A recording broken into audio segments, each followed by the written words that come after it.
Assalamualaikum warahmatullahi wabarakatuh. Perkenalkan, nama saya Prisciliandi Hilman. Saya Siti Nurhaliza Del Monte. Saya Saila Fadila Sitongkir. Saya Muhammad Imam Jainuddin Harahap. Kami dari kelompok 1 ingin menampilkan video edukasi kami tentang Peran zakat dalam stabilisasi ekonomi. Ayo saksikan video kami.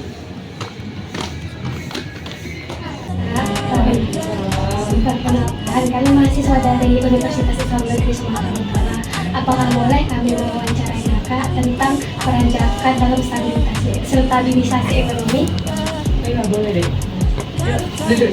Terima kasih Kak Ria. Kak, izin Kak, boleh nggak Kakak ceritakan sedikit tentang lajismu dalam mengelola zakat saat ini? Terima kasih atas pertanyaannya.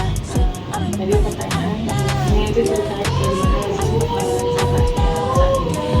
Jadi di sini itu lajismu mengelola zakat, pertama dana zakatnya pasti tetap dikumpul dulu ya kan. Nah, supaya nanti bisa disalurkan, karena kalau nggak ada dananya gimana kita mau menyalurkan. Nah, penghimpunannya itu kalau di lajismu ini ada dua, yaitu secara offline atau secara langsung, lalu ada secara digital, itu melalui website, terus ajakan-ajakan dari WhatsApp gitu kan. Nah, setelah dana-dana udah terkumpul dari para donatur, nanti dana itu akan kita salurkan melalui beberapa program-program. Contohnya yang lagi berjalan saat ini itu ada program School Kid. Nah, program School Kid itu dia menyalurkan ke yatim duafa. Nah, dana-dana dari zakat, infak, sedekah yang udah kita himpun, kita salurkan ke para yatim duafa yang membutuhkan. Nah, setelah itu supaya lebih transparan, kita kasih tahu si donatur yang tadi udah infak, zakat, sedekah di lajismu ini bahwa dananya ini udah kami salurkan Pak Bu ke beberapa program, penerimanya ini. Nah, jadi di situ mereka kayak wah dananya betul-betul dikelola dengan amanah ya, nggak cuma kayak dihimpun aja tapi kita disalurkan. Kira-kira program zakat produktif apa sih yang udah dijalankan di lajismu untuk meningkatkan kemandirian ekonomi masyarakat? Nah, untuk program lajismu yang produktif, jadi kan memang kita kalau misalnya program zakat itu ada yang produktif, ada yang konsumtif, ada yang selesai, ada juga berkelanjutan. Nah, kalau dari lajismu sendiri dan itu program produktifnya itu untuk kemandirian ekonomi, salah satunya itu program pemberdayaan UMKM. Nah, pemberdayaan UMKM itu kita memberikan bantuan kepada UMKM. Nah, tapi UMKM-nya sebelumnya itu adalah UMKM yang memang dalam kondisi membutuhkan bantuan. Lalu juga itu kita survei di awal, kita survei ada training lokasi usahanya, kita lihat apakah usahanya itu mampu untuk berkelanjutan juga. Nah, disitulah baru kita lihat apa-apa saja yang dibutuhkan. Bantuan yang diberikan itu biasanya terkait barang atau dana untuk usahanya seperti itu. Dan juga kalau misalnya untuk program berkelanjutan itu ya salah satunya juga beasiswa mentari, itu kan masih murid-murid juga diberikan beasiswa pendidikan agar kedepannya itu juga bisa kayak dengan nyaman melakukan kegiatan sekolahnya tanpa harus memikirkan biaya pendidikan. Lalu bagaimana perkembangan pengelolaan zakat di Indonesia dalam beberapa tahun terakhir ini, Kak? Untuk perkembangan pengelolaan zakat di Indonesia itu alhamdulillahnya sekarang itu kan udah banyak tuh kan lembaga-lembaga zakat resmi, kayak nggak hanya di lajismu ini aja, ada Basnas, ada LAS gitu kan. Nah, jadi dengan adanya munculnya lembaga-lembaga resmi ini jadi kayak membuat kita sebagai kaum muslimin lah yang menyalurkan zakat, infak, sedekah itu lebih percaya ya kan. Nah, beda sama yang kalau di zaman-zaman dulu itu kan belum ada tuh kan, pastinya kalau kita kita baca-baca di Google itu kan biasanya itu kan yang mengelola itu kan umumnya di masjid gitu kan, jadi dikumpul sedekahnya di masjid atau di musola baru di sekolah. Nah, sekarang dengan adanya lembaga-lembaga itu bantulah kita yang akan mau menyalurkan dana zakat, infak, sedekah itu jadi lebih percaya. Sejauh ini tantangan terbesar dalam mengelola zakatnya di Indonesia menurut lembaga lajismu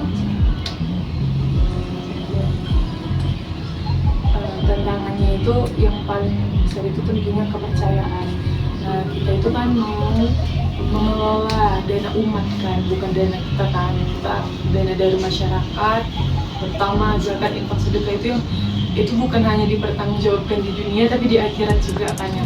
Nah, jadi itu kita kayak harus benar-benar menghimpun dan menyalurkan dengan benar-benar dengan sesuai syariat Islam. Jadi orang yang kesini ke Lazismu ini dia percaya, dia yakin dana yang dia infakkan, sedekahkan, zakatkan itu benar-benar disalurkan sesuai syariat Islam.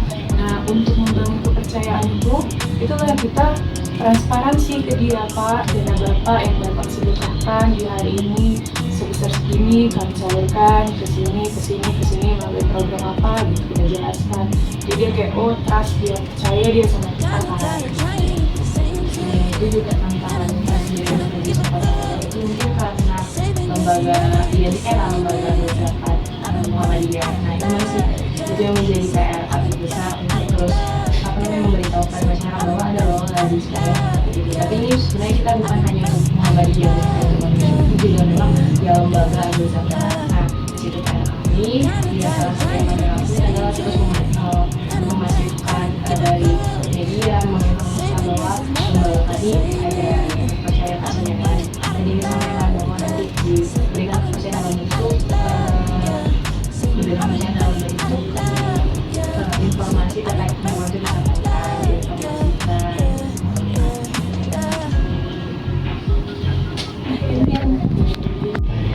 apa yang dilakukan ini sesuatu yang ada? Mungkin bisa dilaksanakan bisa.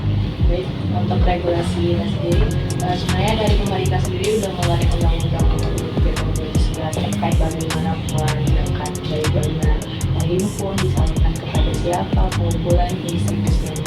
Nah, dan juga kita kan lembaga zakat, lembaga zakat Indonesia juga ada dalam lembaga zakat itu pun harus memang terdaftar di Basnas, makanya kadang sebagai para muzaki atau yang memberikan zakat tapi juga menyampaikannya kepada lembaga-lembaga yang mereka lihat yang memang sesuai. Cuma untuk terkait bagaimana regulasi saat ini berlangsung yang barangnya itu mungkin adalah kita punya potensi yang besar untuk zakat, tapi kadang tidak sesuai dengan implementasinya. Kenapa? Karena kan kebanyakan dari kita rata-rata orang yang memiliki kemampuan untuk berzakat terkadang lebih ingin untuk membayarkan zakatnya langsung gitu kan kepada orang yang dikenal.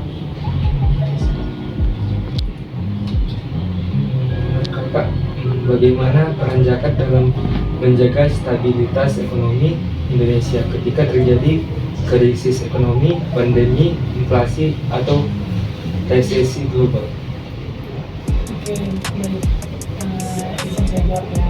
Tentunya peran zakat itu dalam keadaan-keadaan yang seperti yang tadi jelaskan itu tentunya untuk membantu masyarakat supaya mereka nggak merasa susah untuk menghadapi kehidupan. Karena apa? Karena hadirnya dana zakat ini digunakan untuk membantu kehidupan mereka. Contohnya ketika pandemi itu kan ekonomi lagi sulit-sulitnya kan, karena kayak banyak kantor yang ditutup atau UMKM pun juga kan sedikit pendapatannya. Dari dana zakat itulah disalurkan ke mereka untuk membantu UMKM mereka, jadi mereka semakin semangat untuk mengelolanya, lalu dengan harapan supaya bisa meningkatkan, membangkitkan ekonomi mereka.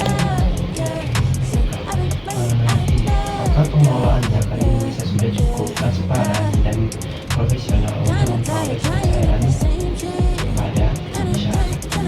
Kalau ditanya apakah sudah cukup transparan, itu kembali lagi ke lembaga-lembaga zakat lainnya. Tapi kalau untuk di Lazismu, insya Allah kami akan selalu membuat atau berusaha agar selalu amanah, sehingga para donatur itu tetap percaya. Jadi dia nggak hanya zakat atau infak sedekah sekali dua kali aja, tapi tetap berlangsung seperti itu. Lembaga las ini kan lembaga zakat ini kan tadi disampaikan bahwa yang terdaftar itu di bawah regulasi Basnas. Nah, salah satu bentuk trust kepercayaannya ialah kayak kita lagi semua sampai dalam zakat itu biasanya melaksanakan audit. Jadi kita juga melampirkan audit itu kan pemeriksaan laporan keuangan, bagaimana berapa yang dari disalurkan, berpihak kemana. Nah, jadi dalam bentuk audit itulah kita menunjukkan kepada masyarakat bahwa kami juga diperiksa untuk bagaimana penyaluran dan penghimpunan. Jadi semakin menunjukkan kepercayaan kepada masyarakat kita bagi yang mau masyarakat dari atau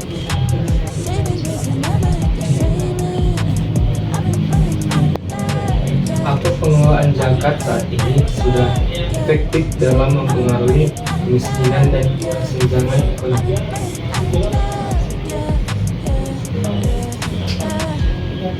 Udah efektif, insya Allah ada beberapa yang efektif karena kan udah ada beberapa UMKM atau masyarakat yang kita bantu dan ada yang berhasil, ya kan, yang UMKM yang makin maju gitu. Nah itu kan bisa dikatakan efektif kan ya, tapi kan ada juga nggak menutup kemungkinan ada UMKM atau masyarakat yang udah dibantu tapi belum ada perubahan. Nah itu tetap harus dikasih pendampingan lagi lebih lanjut supaya mereka bisa lebih maju kan gitu. Kalau untuk efektifnya efektif, tapi tetap dilihat lagi kembali ke individualnya. Terima kasih ya Kak sudah Iya.